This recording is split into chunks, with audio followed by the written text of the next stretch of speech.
Muchas gracias. Buenas tardes. A nombre del Pleno del Tribunal Electoral de Tabasco, le doy la más cordial bienvenida a la conferencia titulada Masculinidad para la participación y fomento a la democracia. De igual forma, se les hace del conocimiento que este evento será transmitido a través de esta plataforma Zoom y de las redes sociales que el Tribunal Electoral de Tabasco tiene. Por otra parte, solicito amablemente al auditorio mantener sus micrófonos en silencio durante la transmisión de la conferencia. Seguidamente, saludo con gusto a quienes hoy nos acompañan en este presidio. Al licenciado Rigoberto Rile Mata Villanueva, magistrado presidente del Tribunal Electoral de Tabasco.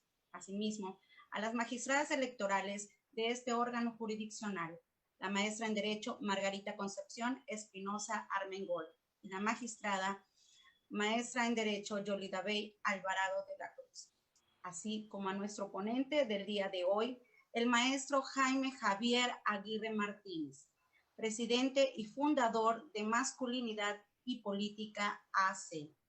A continuación, me permito cederle el uso de la voz al magistrado presidente de este órgano jurisdiccional, al licenciado Rigoberto Rile Mata Villanueva, quien hoy nos dará un mensaje de bienvenida. Adelante, magistrado. Muy buenas tardes a todas y todos. Junto a mis compañeras magistradas, Yolida Bey Alvarado de la Cruz y Margarita Concepción Espinosa Armengol, les damos la más cordial de las bienvenidas, y en especial al maestro Jaime Aguirre Martínez, presidente y fundador de Masculinidad y Política AC. Muchísimas gracias, estimado maestro, por haber aceptado la invitación para compartir con nosotros sus conocimientos.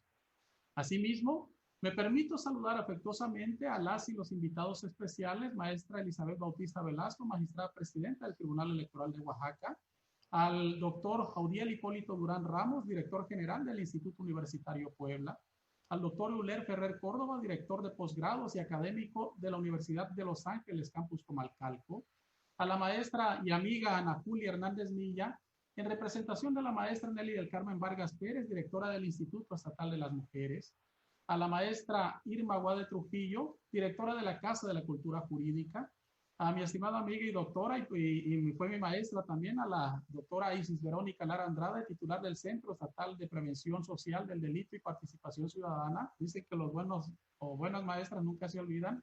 A la maestra Irma Salazar Méndez, titular de la Unidad de Género del Tribunal Superior de Justicia.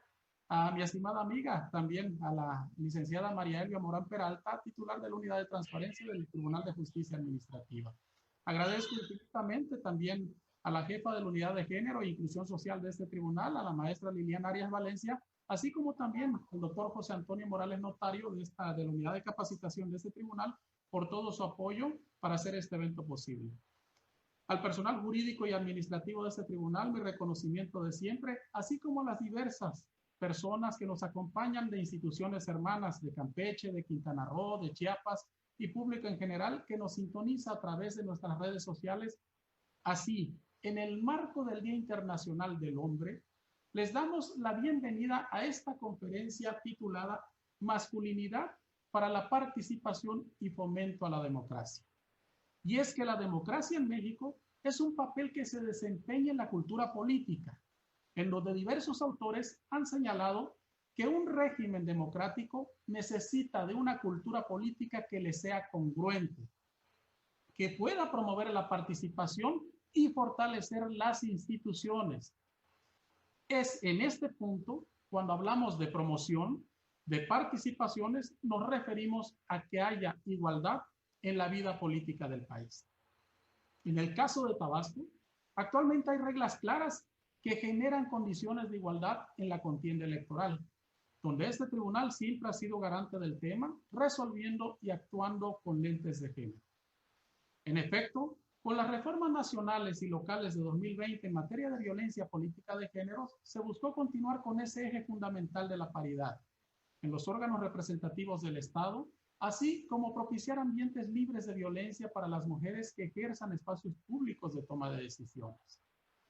En este orden de ideas, hablar de masculinidad es remontarnos a las nuevas circunstancias que vivimos los hombres con relación a los avances que se tienen en materia de paridad, pues si bien es cierto, para que exista una democracia plena, se necesita un verdadero cambio cultural donde se incentive un cambio de mentalidad, respetando y haciendo valer los derechos de todas y todos en igualdad de condiciones y oportunidades. Así, las masculinidades deben centrar sus conductas y manera de pensar en la actual democracia paritaria en que vivimos, remitiéndonos a las nuevas formas de pensamiento masculino, poniéndonos la camiseta de género y dejando a un lado los estereotipos o esos rasgos autoritarios que por años los ha caracterizado.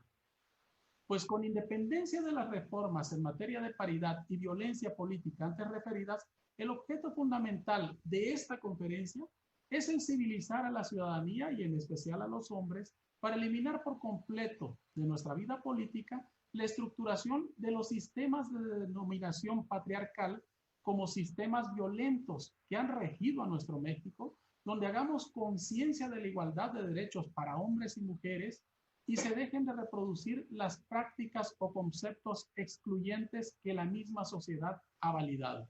Y se transite a esa de esa mentalidad machista para crear nuevas masculinidades incluyentes que permitan el buen ejercicio y funcionamiento de nuestra democracia y la participación igualitaria para todos en sociedad.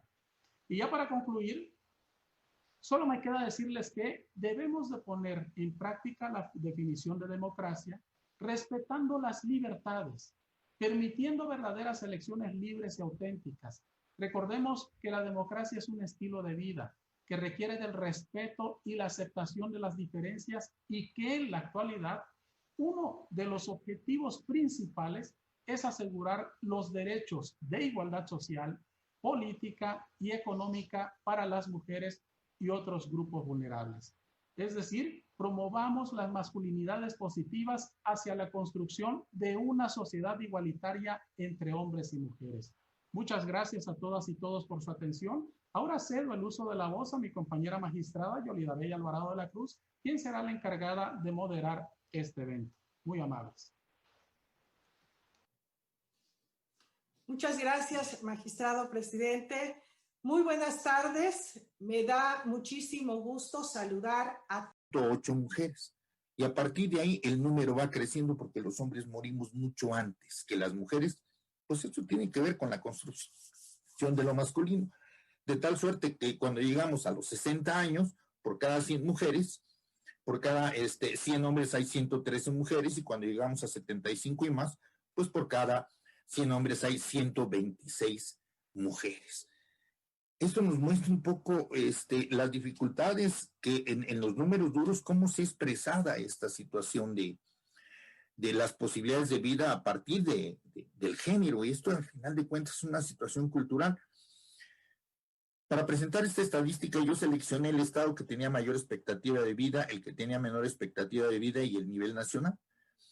A nivel nacional, para el año, de acuerdo a las indicadores demográficos que construye CONAPO, para 2018, fíjense ustedes, Nuevo León, las mujeres en Nuevo León tienen una expectativa de vida de 79 años y los hombres en 75. Para ese mismo año en Chiapas, las mujeres tenían una expectativa de vida de 76 años y los hombres de 70, y el nivel nacional, pues la diferencia era prácticamente la misma, 5 años de diferencia. ¿Qué es lo que pasa ahí? Las mujeres tienen mayor calidad de vida, mayor cantidad de vida, eso es evidente, pero la pregunta es, ¿por qué los hombres duramos menos? El material con el que estamos hechos es de menor calidad, ¿por qué duramos menos? Los estudiosos de género decimos, bueno, pues tienen que ver con la construcción y ejercicio de la masculinidad, ¿sí? Esos falsos privilegios que tenemos los hombres, ¿sí? Nos llevan a tener menor expectativa de vida. Pero igual a la hora de hacer la política pública y a la hora de construir indicadores, vamos a encontrar pues que también tenemos algunas situaciones que nos muestran, ¿sí?, la dificultad de incorporar perspectiva de género o visibilizar a los hombres en las estadísticas y en algunos procesos. Aquí tomé los hijos y las hijas por mujer para el año 2015, la fuente es la encuesta intercensal 2015, te dicen a nivel nacional, las mujeres tienen 2.3 hijos por mujer.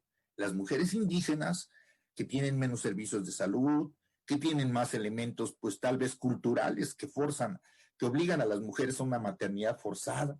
Las mujeres indígenas tienen 3.3 hijos por mujer. Las mujeres de las nuevas generaciones, 1.4 hijos por mujer, aquellas que están entre los 25 y 29 años. Y nos preguntamos, oye, ¿y los hijos por hombre? Ah, caray, pues ese dato no lo tenemos. Pero ¿por qué razón a la hora de aplicar política pública se le aplica a todo el mundo, pero a los hombres permanecemos intocados? ¿Sí? Los hijos, de acuerdo al cuarto constitucional, hombres y mujeres somos iguales, de tal suerte que las instituciones que tienen que registrar el número de nacimientos, pues tendrían que darme un dato similar. ¿Cuántos hijos por hombre y cuántos hijos por mujer? Están los hijos por mujer. Del mismo modo, te habla las estadísticas de las mujeres en edad fértil, ¿no? Y INEGI te dice claramente que hay 34.3 millones de mujeres en edad fértil, que esto cubre al 53.1% de la población total de mujeres. Oye, ¿cuál es la edad fértil de las mujeres? Pues INEGI dice de los 15 a los 49 años, aunque con la estrategia de prevención de embarazo adolescente aparecieron que pues había niñas que tenían su primer parto a los 12, a los 13, pero bueno, eso solamente se escapó un poco de las estadísticas, pero regresamos al punto, ¿cuál es la edad fértil de los hombres? ¿A qué edad los hombres empezamos a ser fértiles? En varios talleres he preguntado y no nos alcanzamos a poner de acuerdo. Unos dicen que a los 11, otros que a los 15, otros que la primera vez fue a los 17, en fin. No tenemos datos de los hombres. Bueno, pregunta, ok, no sabemos cuándo iniciamos nuestra edad fértil, pero ¿cuándo terminamos nuestra edad fértil, no? Y muchos hombres dicen, pues hacen como una eternidad, ¿no? Hasta el último día los hombres podemos ser fértiles. En realidad no tenemos datos con los cuales avalar esta situación, lo que nos indican que tenemos muy poca información sobre los hombres, pero también muchas dificultades para incorporar perspectiva de género. Perspectiva de género, somos hombres y mujeres en el quehacer cotidiano de las instituciones del trabajo, ¿sí? Ok. Una vez que dejé atrás las dificultades que hemos estado visibilizando para hacer política pública, incorporar a los hombres a la búsqueda de la igualdad de género, quisiera yo ir revisando algunos de los elementos de identidad masculina del patriarcado, ¿sí? Estos elementos de identidad masculina, aquello con lo que nos identificamos los hombres o como culturalmente se ha venido construyendo esta masculinidad patriarcal, tienen una base común. ¿Quién es más hombre? Los hombres competimos con otros. ¿Quién es más hombre? Y hay muchos que están dispuestos a morir. Y es por demostrarle al otro que se es más hombre. Y esto se demuestra con violencia, por ejemplo, ¿no? Estos elementos sobresalientes, hay muchos más.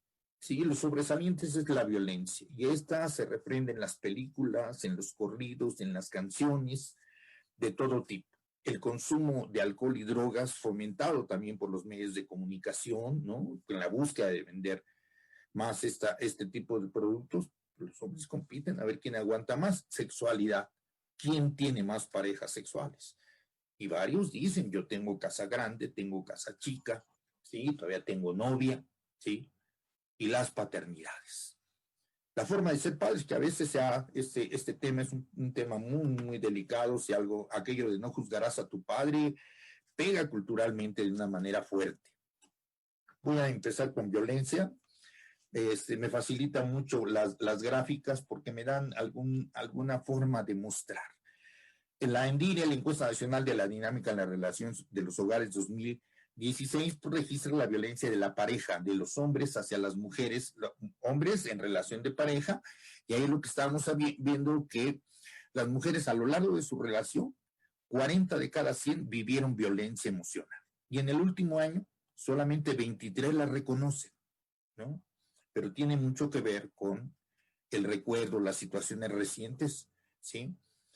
La violencia económica ocupa el segundo lugar. Fíjense ustedes, 20 de cada 100 mujeres y 10 de cada 100 mujeres en el último año reconocen haber vivido violencia por parte de su pareja. Aunque ya después, aunque si haces el mismo, levanta la misma información una vez que se separaron, la cantidad se duplica. Ah, sí, sí me pegaba, pero no tan fuerte. Bueno, no me acordaba. Bueno, yo pensé que se iba a componer. Ustedes ven que en tercer lugar la violencia física aparece. A lo largo de la relación, al menos 18 de cada 100 mujeres reconocen que vivieron violencia física en su relación de pareja y que en el último año al menos 6 recuerdan haber vivido violencia física.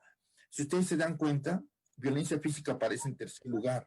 Y esto tiene mucho que ver con la aparición de la Ley General de Acceso a las mujeres a una vida libre de violencia, y que cuando empezó a penalizar y se demostró que podían penar esa violencia, los hombres buscamos, por no excluirme, otras formas de sacar nuestro enojo, nuestra molestia, y la violencia emocional, la violencia económica han estado en primer lugar. La violencia sexual, difícil de reconocer, pero lo que tenemos ahí, que los hombres al final de cuentas nos identificamos con la violencia y la ejercemos en contra de nuestro objeto de amor. A ese ser al que amamos, con la que nos casamos, con la que estuvimos dispuestos a vivir una vida eterna, pues al final de cuentas también es el sujeto de nuestra violencia y de golpes directos y de todo tipo. Hombres agresores de las mujeres en la familia, pues vamos a encontrar que ahí, de acuerdo a lo que esta misma encuesta nos reporta, es que los hermanos son los que se abrogan el derecho de estar golpeando en casa, dentro de la familia en general. Los hombres en la pareja es otro indicador. El padre en segundo lugar, los tíos, los primos, los cuñados, los hijos, incluso un hijo no puede. Aquí está registrado que los hijos agreden a sus madres, ¿sí? Los suegros agreden a las nueras en casa, ¿sí? Y esto, bueno, los datos que nos da Indiren, pues nos habla de eso. Los agresores en el ámbito escolar, los primeros son los compañeros. Entonces, ya estos indicadores nos dicen hacia dónde tendríamos que trabajar, con quién tenemos que trabajar, pues con esos jóvenes que están en casa, que pueden pegarle a la hermana y llegar a la escuela y pegarle a la compañera y lo ven como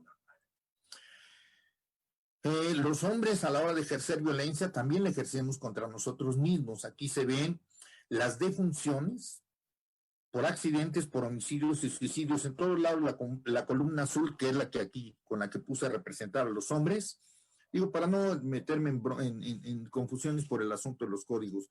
Rosita o rojo las mujeres, azul los hombres, y ustedes van a ver que la columna azul triplica, cuadruplica las situaciones de los hombres. Es decir, los hombres no nos accidentamos, provocamos accidentes, estamos dispuestos a tomar riesgos. Eso está en nuestra masculinidad. La masculinidad está construida, tomar el riesgo, ¿sí? Demostrarle al otro que puedes más a la hora de correr el carro, ¿sí? Sabiendo que el límite de velocidad es 80, le metes 120, nada más para que vean que yo soy más hombre, que puedo más, que no le temo a nada. Y lo mismo en el asunto de homicidios. No es que los hombres hayamos nacido violentos, sucedió que aprendimos a ser violentos, nos enseñaron, refrendaron, aplaudieron la violencia. Y a la hora de ejercer violencia contra nosotros mismos, vean ustedes los suicidios, ¿sí? Las mujeres cuadruplicamos a las mujeres a la hora de suicidarnos, a la hora de huir de la realidad. Esta gráfica, la sobremortalidad masculina, verdaderamente tú dices, tenemos que hacer algo para cambiar. En el grupo de edad de 20 a 24 años, por cada 100 mujeres que mueren, se mueren 331 hombres. En México, ser hombre y ser joven es un riesgo, porque es cuando entre los 20 y los 24 años los hombres ya tenemos autoridad para salir de casa, ya tenemos el carro, ya no pido permiso a papá, a mamá, y tengo que interactuar con otros, tengo que demostrarle a la novia, a los compañeros, que yo sí puedo, que no me rajo, que yo sí me tomo el chocho, que yo sí me subo al caballo, que yo sí me agarro a machetazos con el otro, y ahí tenemos los datos duros. Los hombres no tenemos más remedio que cambiar, no es un privilegio la violencia. La violencia nos está mostrando que uno de los elementos con lo que nos identificamos los hombres, o con lo que buscamos que nos identifiquen, impulsados por los medios, impulsados por las instituciones que la refrendan y aplauden, pues los datos son pues verdaderamente devastadores. Estos son datos que me facilita INEGI, y Mujeres tiene una publicación muy interesante, de muy fácil acceso, que se llama Mujeres y Hombres, y yo tomé los datos de 2019 y verdaderamente fuertísimo. El consumo de drogas y alcohol es algo en lo que los hombres pues buscamos siempre estar, aunque hoy las mujeres ya están ahí. Ustedes van a ver en estos datos, aquí tenemos consumo excesivo de alcohol en el último año. Columna azul, hombres, columna roja, las mujeres. En todos los casos, siempre la columna azul va a estar. Los hombres, aunque sí hay que poner atención en que las mujeres, desde el momento en que entran al espacio público, desde el momento en que entran a tener trabajo remunerado, en que su trabajo es reconocido económicamente, una mujer estando en casa lave una docena de ropa o lave 10 docenas de ropa, no llega el marido y le dice, toma vieja y te van 500 pesos más, no. Una mujer trabajando fuera de casa, entonces puede tener dinero y lo puede comprar de ropita para su niño, la despensa para la casa, puede comprar alcohol, como se está viendo ya en estas gráficas entre 2011 y 2016, consumidores excesivas en el último año, de acuerdo a la encuesta nacional de consumo de drogas y alcohol 2016, pues aparecen las mujeres de manera persistente y los hombres aumentando enormemente las proporciones en que estamos en eso. Porcentaje en la gráfica de la izquierda, porcentaje de población de 12 a 65 años que están consumiendo alcohol diariamente, ¿sí? En 2011 era una proporción de 1.4 de cada 100, ¿sí? En 2016 los hombres triplican su presencia de 1.4 a 4.5 y las mujeres, ¿sí?, se van al 700%, porque de 0.2 es a 1.4, al 700%, o sea, el incremento. Las mujeres están incrementando su presencia en este tipo de situaciones. La tendencia en el consumo de drogas ilegales, porque esta encuesta muy interesante te habla de drogas médicas y te habla de drogas ilegales. Y entonces esta cronología de 2002 a 2016, que fue cuando se estuvieron levantando las encuestas y estuvieron recogiendo estos datos, te dice que hombres y mujeres están aumentando por enormemente, ¿sí?, su presencia en el consumo de este tipo de drogas. Cuando en 2002 solamente 8 de cada 100 lo hacían, en el año 2016 15.8 de cada 100 estaban consumiendo ya. Las mujeres de una de cada 100 en 2002, en 2016 400% incrementaron su presencia en el consumo de drogas ilegales. Los hombres, dicen, bueno, los hombres solamente duplicaron, se fueron de 8 a prácticamente 16 de cada 100, ¿no? Entonces hay que preocuparnos por las mujeres, no hay que preocuparnos por todas. Sin embargo, los hombres seguimos compitiendo, que es más hombre el que más consume drogas o alcohol. Y aquí están las defunciones por enfermedades del hígado. No es que los hombres hubiésemos nacido con el hígado defectuoso, el exceso de consumo de bebidas alcohólicas, pues tienen como resultado este tipo de situaciones. Sexualidad. Y en el patriarcado, los hombres, ¿sí?, competimos quién es más hombre. Cada sociedad ha permitido, culturalmente aceptado, diversas prácticas sexuales, ¿no? A la izquierda ves una pareja heterosexual, un hombre y una muchacha. Es lo que algunas sociedades dicen, eso es lo que debería ser. Sin embargo, te encuentras que a lo largo de toda la sociedad, de toda la historia, las expresiones de sexualidad eran legitimadas de diferente manera, ¿sí? Y eran valoradas en algunos tiempos. Un hombre que tenía sexo con otro hombre en tiempos de Alejandro Magno y estas personalidades, pues el sinónimo de belleza era un hombre, entonces nadie veía mal, arrugaba la nariz porque un hombre tuviera sexo con otro hombre. Hoy la sociedad está en una lucha por este tipo de situaciones. Sin embargo, lo que estamos viendo, pues es que se sanciona a aquellas personas que no hacen lo que debe ser. El hombre debe ser heterosexual y tener parejas heterosexuales, y muchos hombres exhiben que tienen más muchas relaciones sexuales y más de una pareja sexual. Entonces, lo que nosotros estamos viendo es que en el patriarcado un importante número de mujeres y hombres considera que solamente se es hombre de verdad siendo heterosexual. Sí, tú dices, los hombres, independientemente de sus prácticas sexuales o de sus preferencias, son seres con todos los derechos, ¿sí? Esta razón de la heterosexualidad como única forma válida hace que muchos hombres se esfuercen por parecer heterosexuales, conquistadores y potentes, pues de ello depende su valoración. No importa si es solidario o no lo es, no importa si cuida o no cuida, con que sea heterosexual es suficiente, ¿sí? Y muchos para mostrar su potencia sexual compiten mostrando que tienen varias parejas sexuales. Y en teoría, el que tiene más parejas sexuales gana. Entonces, un homosexual, un travesti, es menos hombre y no tiene que participar, no tiene por qué aparecer, no tiene. Pues creemos que no. Sin embargo, ese ejercicio de la sexualidad sin cuidados, de manera irresponsable, pues tiene costos. Esta gráfica nos habla de los casos notificados de SIDA. ¿No?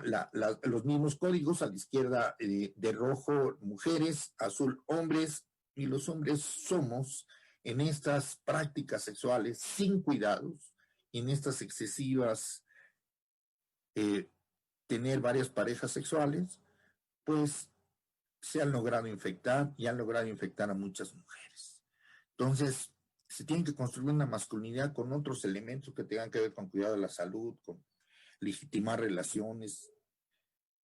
Lo real es que este elemento de identidad masculina y sexualidad, igual que la violencia, tiene costos fatales. Paternidad o paternidades. Y cuando abrimos este espacio es donde nos centramos en la parte de participación.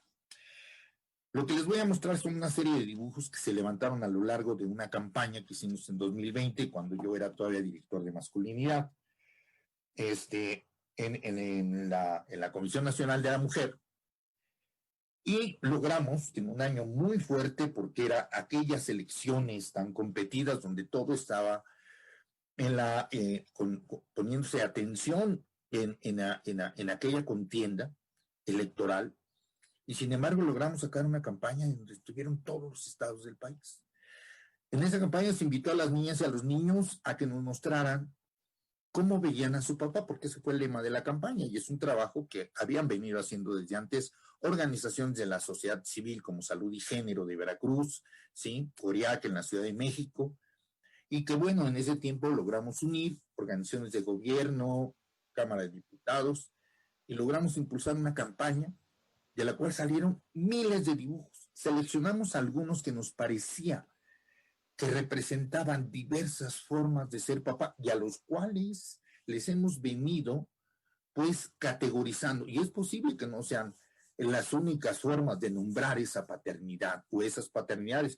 Aquí les muestro un ejercicio que hicimos y que la reflexión que hemos hecho en talleres es lo que les estamos ofreciendo. Estos dibujos los presentamos en talleres, les preguntamos a las personas cómo son los hijos y las hijas de estas formas de paternidad. Decimos bien que las funciones del padre en el patriarcado no han cambiado en varios siglos, ¿no?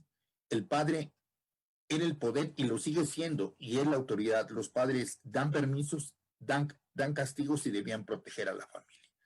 Yo me recuerdo que, y todavía en algunos espacios de mi vecindario escucho, ¿no? A la mamá que dice, ahora que venga tu papá vas a ver, ¿no? Porque es el que tiene que dar los castigos. Las estadísticas dicen que el principal agresor en la familia es el padre.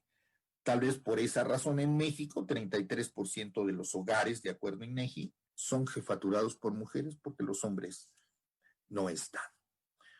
¿Sí? Entonces, un dato de paternidad en un encuentro que hicimos por allá por 2005, de especialistas en masculinidad, se decía que en México 50% de los hombres fueron informados que serían padres.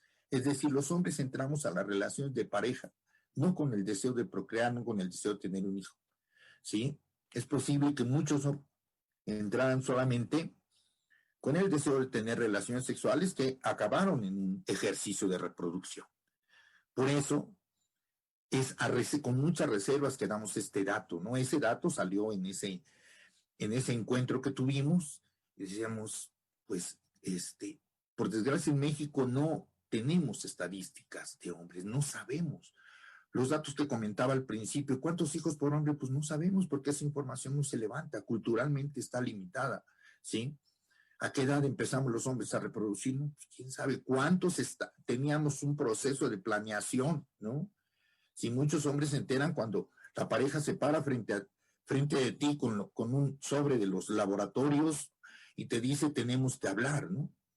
¿Sí? Y entonces es posible que te diga pues estoy embarazada y muchos toman la decisión de ser pareja, pero bueno, el hecho es de que por diferentes formas y diferentes procesos, muchos son hombres padre y muchos son hay varias formas de ser padre. En este dibujo, como ustedes verán al centro, en la parte superior, está el nombre de la campaña, cómo ve a mi papá. Aquí una niña nos dibujó, mira, mi papá se fue y le está yendo mal con ellos, y nos dibuja su casa a la izquierda superior y en la otra casa donde esté el papá. Ese no decimos, pues es un papá paralelo porque tiene hijos en una casa, hijos en otra, ¿no?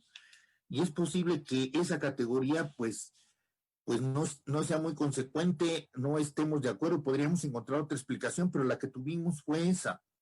Y tendríamos que reflexionar sobre esta forma de papá y qué tanto se repite. A lo mejor en Tabasco no hay este tipo de situaciones. Pero un dibujo que nos hicieron aquí también tiene que ver con esto, ¿no? Cómo ve a mi papá y nos dibujan una montaña en medio, una familia del lado izquierdo, una mamá, 2 hijas, y a la derecha te ponen el papá, su hijo y su actual esposa, ¿no? Digamos, son hijos e hijas de un papá paralelo. ¿Y cómo son estas niñas? Son niños que participan, son niños escuchados, son niños que pueden participar, pero ¿cómo si el papá ni está, no? ¿Cómo ve a mi papá? Le preguntamos a varios niños en una escuela, y uno de los dibujos que nos llamó mucho la atención fue este. ¿Cómo son los hijos y las hijas de un papá ausente? Y te ponen que este es mi papá y te ponen este es mi mamá. Mi papá es mi mamá. Y pues evidentemente el papá no está, el papá nunca estuvo, se fue cuando se enteró que la mamá estaba embarazada, se fue antes de que naciera, se fue. Vete tú a saber, el hecho es de que el único conocimiento que tiene la niña del papá es su mamá.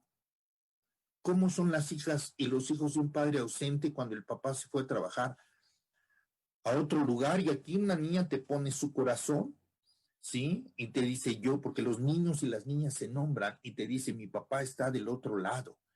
Y todavía están unidos por el corazón, porque hay papás que se van y nunca más vuelven a regresar. Este papá evidentemente se ocupa de la hija, cuando menos le habla, se entera de ella y hay un vínculo emocional. ¿Cómo son los hijos y las hijas de un papá como este? Son niños que participan en la escuela, son niños de buenas calificaciones, son niños saludables. ¿Cómo son? En este dibujo tuvimos un debate, porque decíamos, es un papá ausente, y otros especialistas decían, no, pues ahí está, pero es un papá que llega y se sienta frente a la televisión.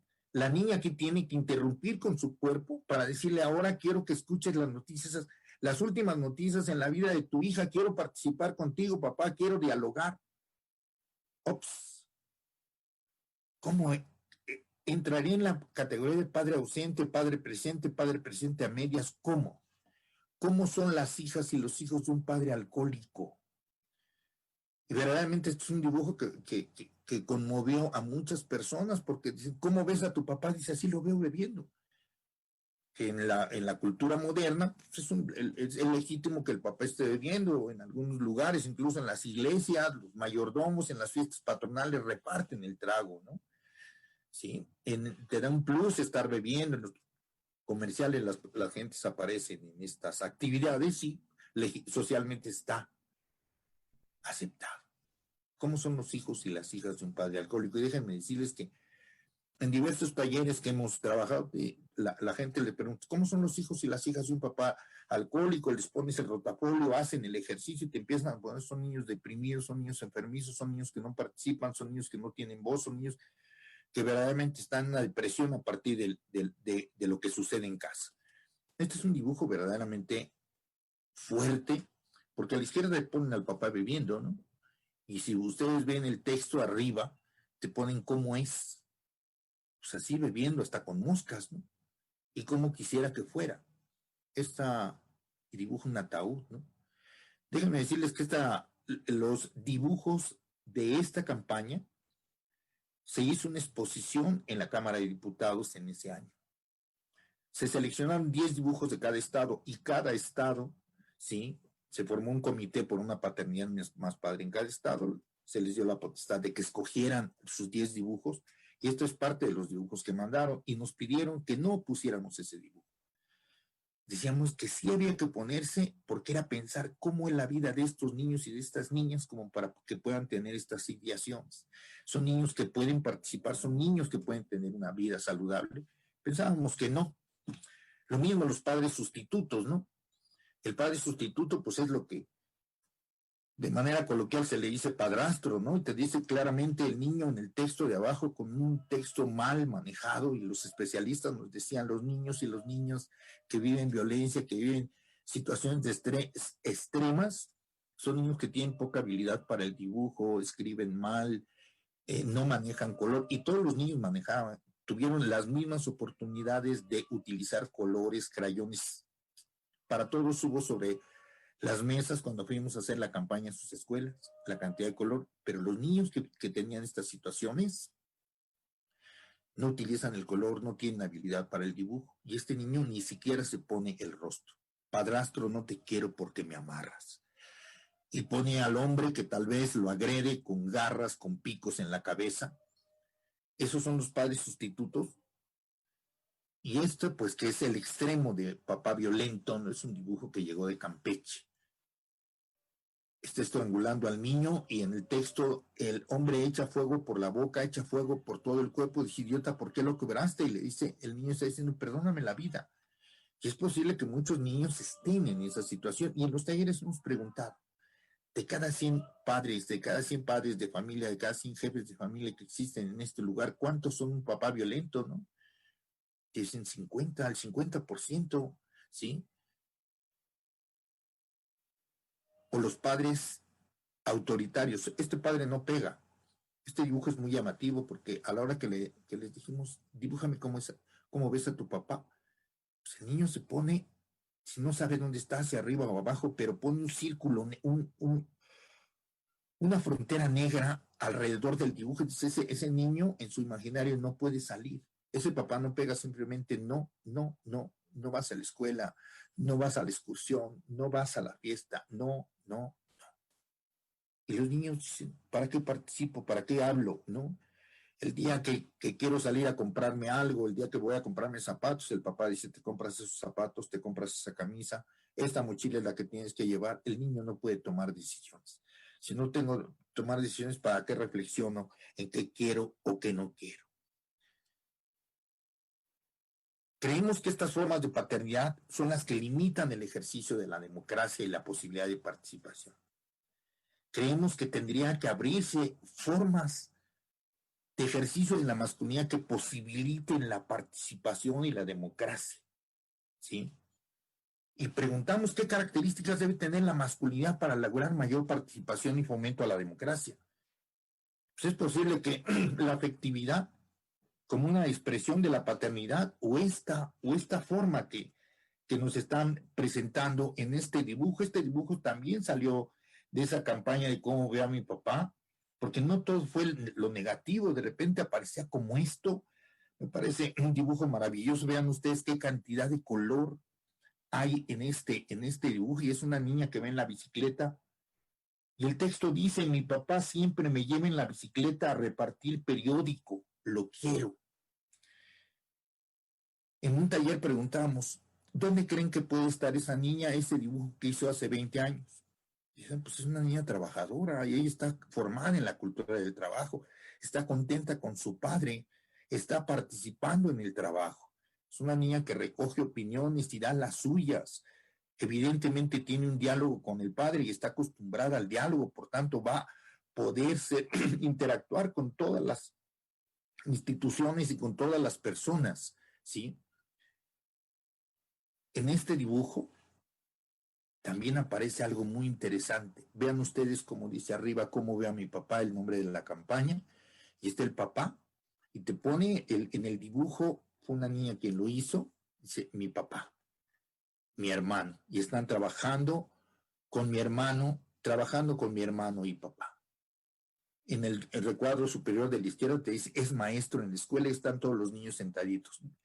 Abajo en el de en medio a la izquierda te dice, mi papá me está ayudando, y pone papá, y la niña se dibuja con un cuaderno sobre la mesa, y luego comiendo con la familia, y tiene tal detalle que te incluye a las mascotas. Y en los cuadros de abajo dice, jugando con mis hermanos, y como detalle aparece ya la mamá en la tarde. Entonces te dice, es posible que la mamá trabaje fuera, que sea secretaria, que sea enfermera, que trabaje en diversos lugares, y papá se puede hacer cargo de todo, de que coman los niños en la casa, de que les ayude en las tareas, ¿no? Y después todos juntos se van a pasear donde viven los abuelos. A este papá lo pusimos en las categorías apoyador, pero puede ser afectivo, puede ser equitativo, y pensamos que estas formas de masculinidad en el ejercicio de paternidad pudieran ser transformadoras. Por desgracia, no tenemos datos de paternidades, cómo están distribuidos, no tenemos, estamos impulsando, estamos reflexionando, ¿sí? Cómo poder tener indicadores que nos digan hacia dónde empujar. Lo que sí creemos es que la transformación hacia masculinidades positivas, como decía el magistrado en la presentación, masculinidades para la igualdad, masculinidades para la equidad, es una ruta que tenemos que irlas construyendo. En el Día del Hombre, ofrecerles estos materiales, ofrecerles estos recursos de reflexión, tal vez nos pudiera dar la oportunidad de ser mejores con nuestros hijos, con nuestros compañeros, con las mujeres con las que convivimos, con otros hombres, ¿sí? Identificar la violencia y desecharla, identificar si hay problemas de consumo de alcohol, desecharlo, ¿sí? El cuidado a la salud y a las prácticas sexuales pudiera darnos mayor expectativa de vida, porque las estadísticas dicen los hombres vamos a vivir mucho menos, y eso tiene que ver con el cuidado a la salud, que es un elemento de identidad masculina, el no cuidado a la salud. De tal suerte que sumarnos a la ruta de la igualdad nos dice que para los hombres nos va a ir mucho mejor, tenemos todo por ganar, y las personas que estén cerca de nosotros también lo tendrán. Muchas gracias.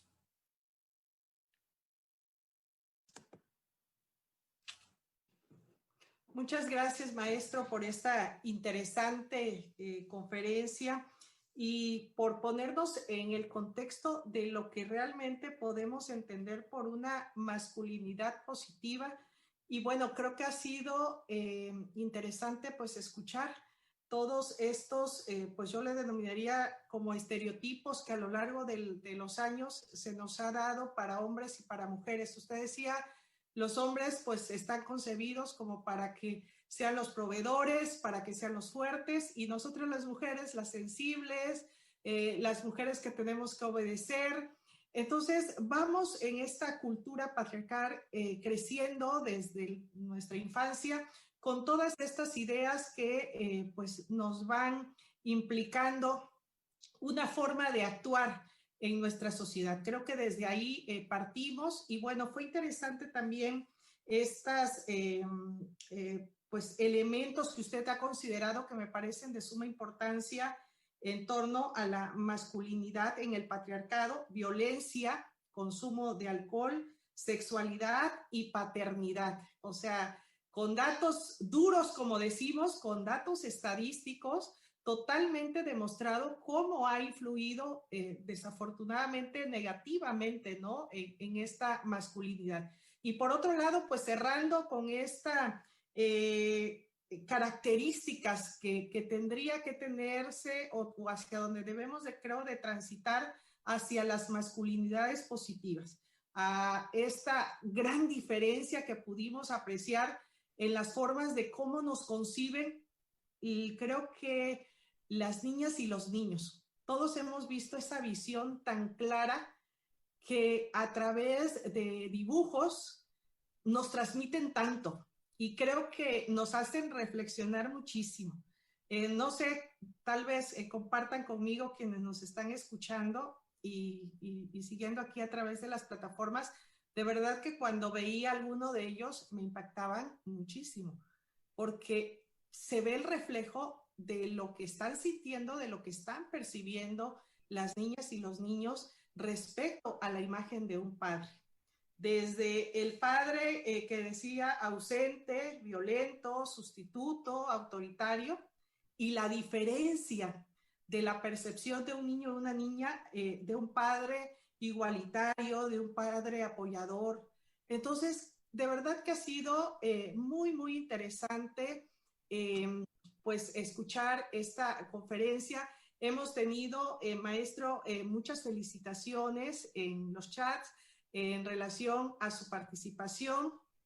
Leo solamente alguno de ellos. Hay Lucía Benita Castillo Lan señala, ojalá se quite ese estigma de machismo en el que aún creo están algunos hombres.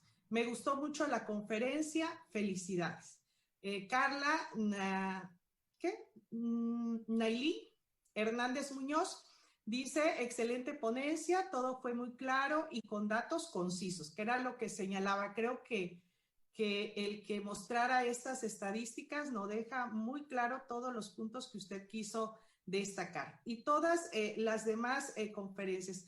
Aquí tenemos una pregunta, bueno, no identifica al usuario, simplemente el tipo de teléfono, pero dice, si no existen datos de acuerdo a lo que nos expuso el maestro en cuanto a los hombres, ¿qué parámetros se toman o deben tomarse para realizar políticas públicas dirigidas en materia de igualdad? La ponencia me pareció excelente. Si nos pudiera comentar en relación a esta pregunta, maestro, por favor. Los parámetros se están construyendo y los datos están apareciendo. Muchos de los datos respecto de hombres lo estamos construyendo en contraste con los datos que están generando las mujeres, ¿no? De hecho, ya hay datos, pero estamos tratando de explicar desde la perspectiva de género, ¿sí? Y relacionarlos para poder justificar acciones. Parte de lo que hemos estado comentando, promover la igualdad y dónde están las desigualdades, ¿sí? Entonces, hay un esfuerzo cada vez más grande. Sí, aquí está el dato estadístico, pero por el otro lado está la explicación de dónde se genera, por qué esto, cómo se han venido modificando los datos, ¿sí? Entonces, ahí me parece que varios especialistas tenemos mucho trabajo, ¿no? Ir construyéndolo, pues efectivamente, consejos de evaluación que antes no teníamos. Yo me recuerdo que cuando empecé yo en el tema de género, 1978, empecé a trabajar con Beatriz Paredes Rangel en las unidades agrícolas para la mujer campesina. No teníamos nada de datos y aún así teníamos que impulsar política pública. Y con los elementos que pudimos ir construyendo, se han venido generando cada vez datos más duros, más consistentes, como para poder emprender acciones y acciones como las que hacen ustedes, ¿no? Gracias, maestro. Tenemos otra más de Silvia Guilla Moreno. Dice, ¿cómo le hacemos para que los hombres se interesen en considerar su masculinidad actual y llegar a construirse una nueva masculinidad positiva? Es una interesante pregunta. Por favor, maestro. Pues me parece que buena parte de mi argumentación ha estado orientado hacia allá, mostrar que los falsos privilegios que tenemos, el privilegio es morirnos antes, morirnos de cirrosis hepática. ¿Cuál privilegio de ser el que toma más, el que me puedo yo morir en un accidente? Es mostrar que simplemente esas formas de masculinidad no traen ningún beneficio, no traen ningún gozo. Y hay muchísimos datos al respecto de decir, un hombre que se muestra duro, irascible, violento con sus hijos para mostrarle a los demás que él manda, son los hombres que hoy están abandonados, son los hombres que forman hogares unipersonales donde los hijos simplemente dicen, acercarme a mi papá no me dejó buenos recuerdos, nunca me cuidó, nunca me atendió, siempre tuve maltrato. Entonces, señor, ¿cómo quiere usted vivir? ¿Cómo quiere pasar sus últimos días acompañado con sus hijos, feliz de la vida, con una vida gozosa? Muchos te dirán que sí, bueno, pues la ruta es buen trato con sus hijos, buen trato consigo mismo. A muchos hombres les vas a preguntar qué quieres, cómo quieres que sean tus hijos. Quiero hijos triunfadores, quiero hijos que sean primer lugar. Bueno, pues esos hijos se construyen con una paternidad afectiva, con una paternidad cercana, con una paternidad democrática que te van a permitir, ¿sí? Siempre estar en diálogo con tus hijos, pero que además estos muchachos, estas muchachas puedan trascender, puedan ser los niños golpeados, los niños con maltrato, los niños con pobreza, son niños que no pueden trascender y no es porque no quieran, simplemente porque no pueden.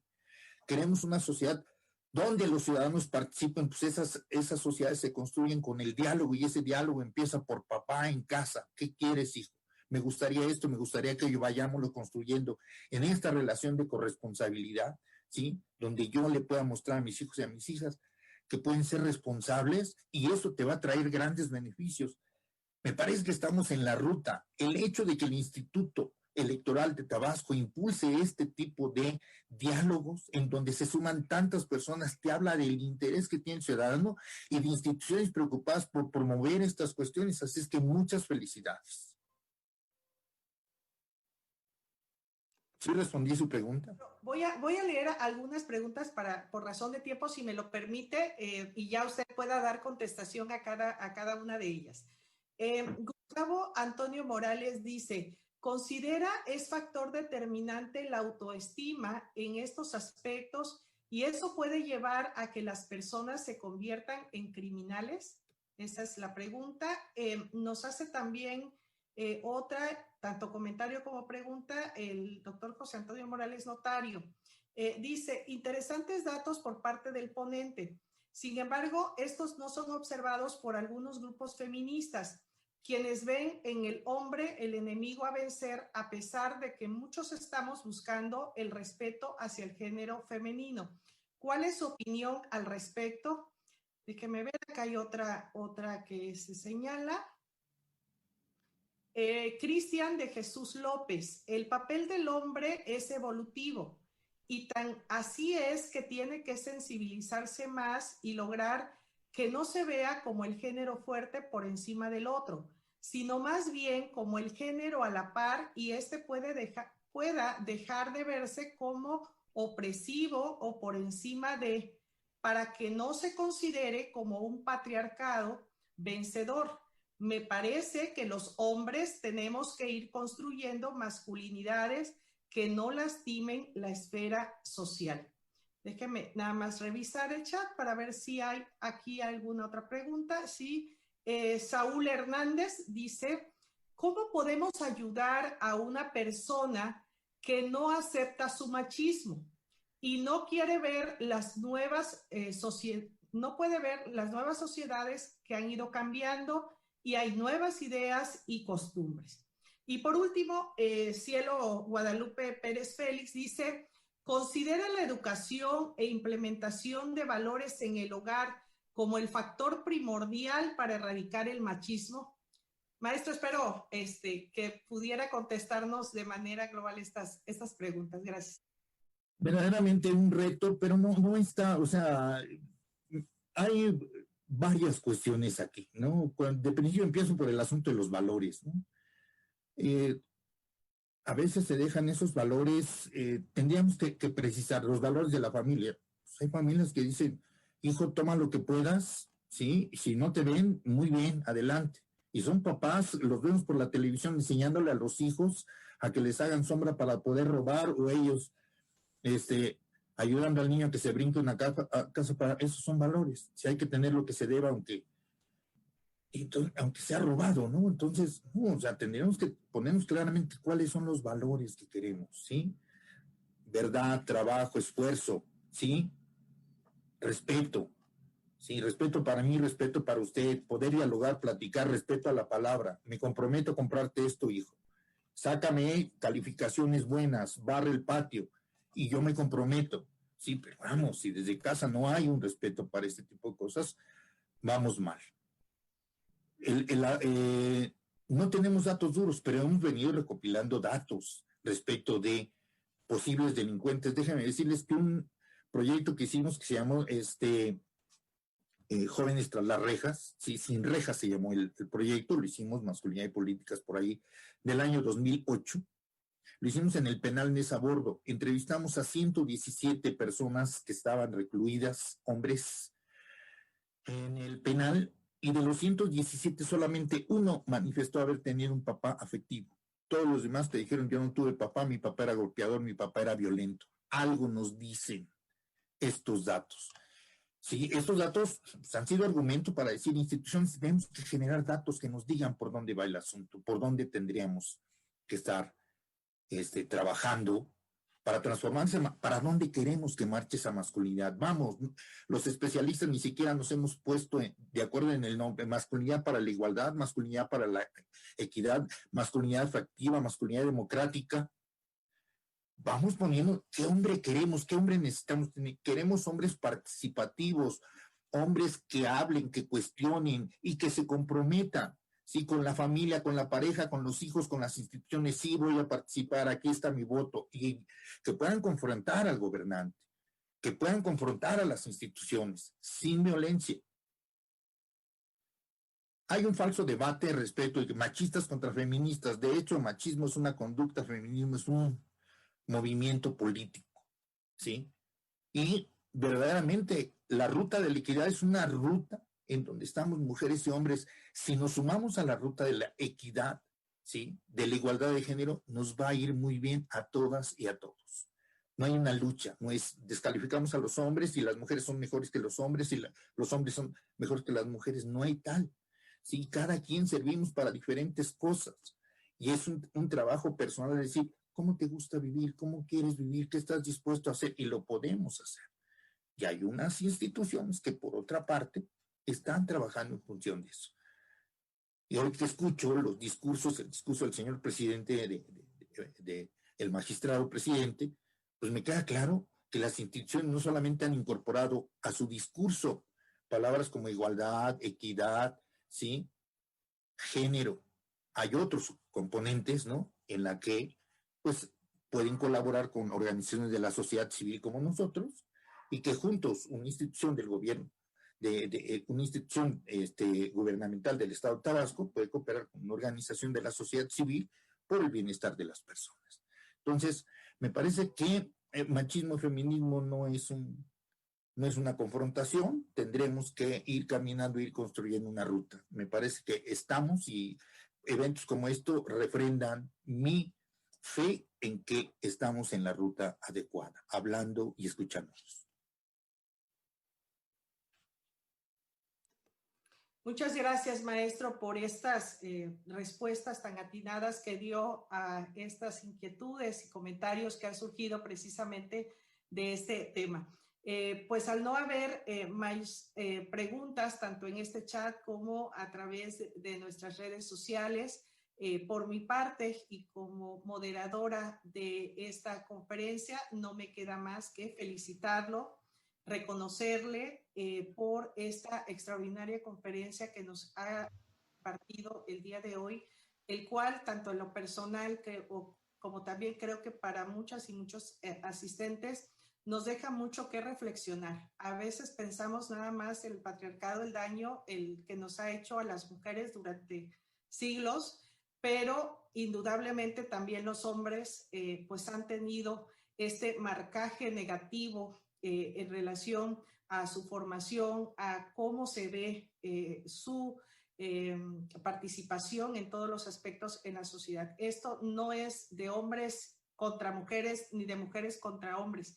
Se trata, como hemos insistido, de una igualdad entre hombres y mujeres, el respeto a los derechos tanto de las mujeres como de los hombres. Muchísimas gracias, y para dar las conclusiones y también clausurar esta conferencia, pues me es muy grato ceder el uso de la palabra a mi compañera magistrada Margarita Concepción Espinosa Armengol. Por mi parte, les envío un afectuoso saludo, síganse cuidando y nos seguimos viendo, al menos virtualmente, en las próximas actividades del Tribunal Electoral de Tabasco. Muchas gracias y muy buenas tardes a todas y a todos. magistrada compañera, está en uso de la palabra. Gracias, magistrada Yoli. Pues buenas tardes, noches a todas y todos. Una felicitación a todos los hombres hoy en su día.